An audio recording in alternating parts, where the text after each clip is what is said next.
KUNC and the NPR network, this is In The NoCo. I'm Erin O'Toole. Gluten-free foods are everywhere nowadays.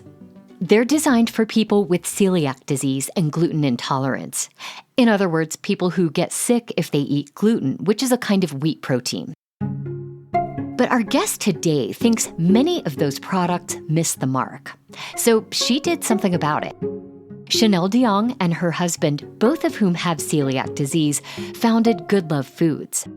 The company, which is based in Longmont, makes gluten-free comfort food, which customers buy frozen and bake at home. Things like buttermilk biscuits or cinnamon rolls. We never claimed to be a wellness product. We really didn't want to be. Really, it's like what we want to see in the store. And Chennelle says business at GoodLove Foods is taking off. A recent appearance on the TV show Shark Tank landed the company a $150,000 investment deal. So we wanted to talk to Chennelle about why she started the company and where the idea came from. I grew up baking, and I grew up with my Filipino dad making Asian food and my mom baking. And so I used that to ultimately help me along the way when it comes to our products.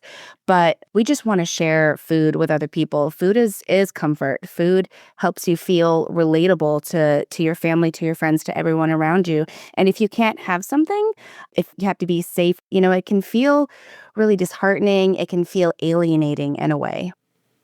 And you're talking about when people who have celiac or gluten intolerance not being able to enjoy the same kind of foods that other people are in the moment.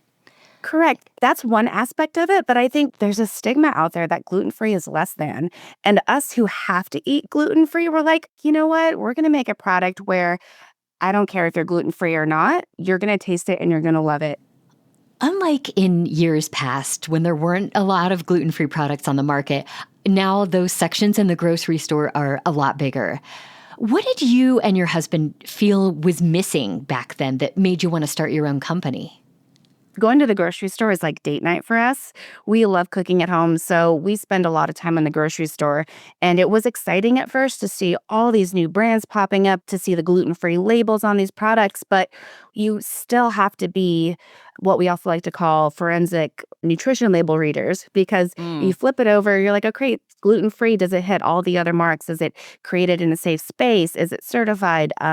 Does it have other allergens that we need to be aware of? And so many of those products, we just didn't feel comfortable eating. So we wanted to reach a whole new population of people and give them that peace of mind and be fun with it. And so brands were a little blah, or they just didn't have products that tasted good. So there was a lot of things that had to be changed. And we tried to incorporate all of those things into our packaging, our branding, and our products. You launched in 2021, and your first product was buttermilk biscuits, definitely a fave. Where did you first sell them, and what do you remember about the response? I grew up baking biscuits just because it was like the first thing that I was obsessed with as a kid. But I didn't know that would come back into like my personal life when I met Justin, my husband, who's from Tennessee, and they know Southern biscuits. Like that is the Southern biscuit capital. Sure. And so I made it my mission to really just find that amazing buttermilk biscuit. What was the secret behind that? And then we tested it locally. I basically started an Instagram page. All these celiac influencers, gluten-free influencers locally reached out, and they would be like, hey, I want to try your product. And I'd be like, great, give me $5 for a delivery fee, and I'm going to drop it right at your front door. And so we literally drove around the Denver metro area dropping off frozen biscuits in front of doors just to get, those first reactions and feedback. And it was amazing. The only thing we asked for was to give us feedback, but people were tagging us, posting like, oh my gosh, I can't believe I've had a biscuit. Like, I didn't think I would ever be able to eat a biscuit again in my life. And my husband, who's not even celiac, tried it, and they were the best biscuits he had. And we're like, okay, we're on to something. Well, you've had quite a journey with your company in the few years it's been going. You were living in Littleton and needed to work in a facility that was gluten-free, meaning products with gluten in them had never been processed there. You finally found one in Longmont, so you sold your condo and moved to Longmont. What has it been like to commit your whole life to this company? Wow.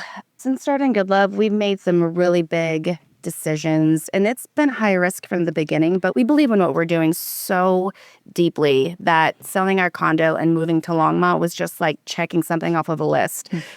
Emotionally, it's been like there's no other personality I have other than GoodLove.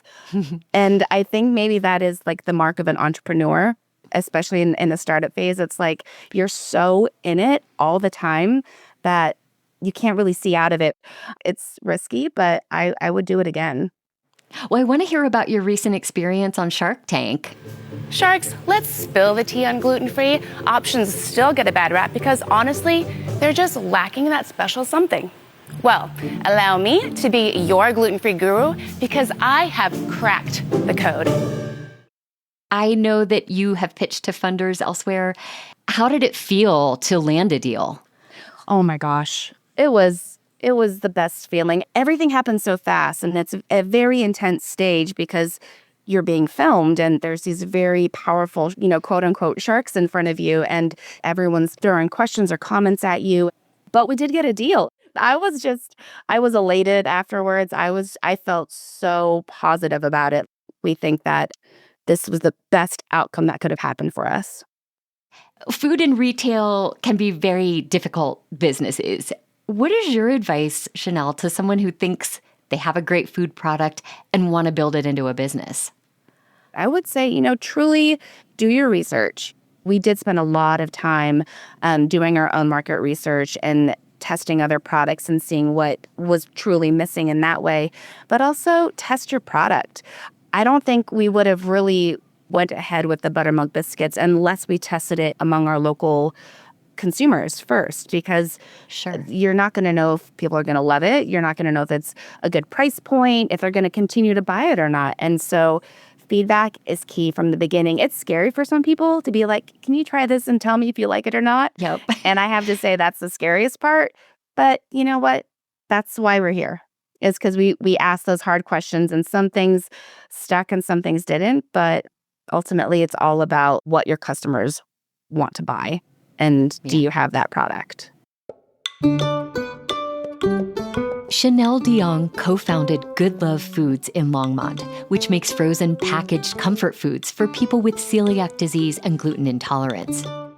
Chennelle says she and her husband hope the Shark Tank money will help GoodLove expand its distribution and put the company's products into more grocery stores.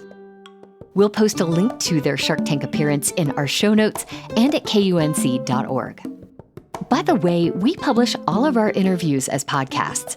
So if you missed our recent conversation about a giant new reservoir project in northern Colorado that's gotten the green light after years of delay, or why fresh snow can lead to the worst sunburns ever, you can hear all of our interviews at KUNC.org or wherever you get podcasts.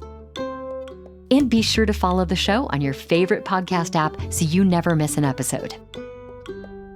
That's it today for In The NoCo. I'm Erin O'Toole. Thanks so much for listening.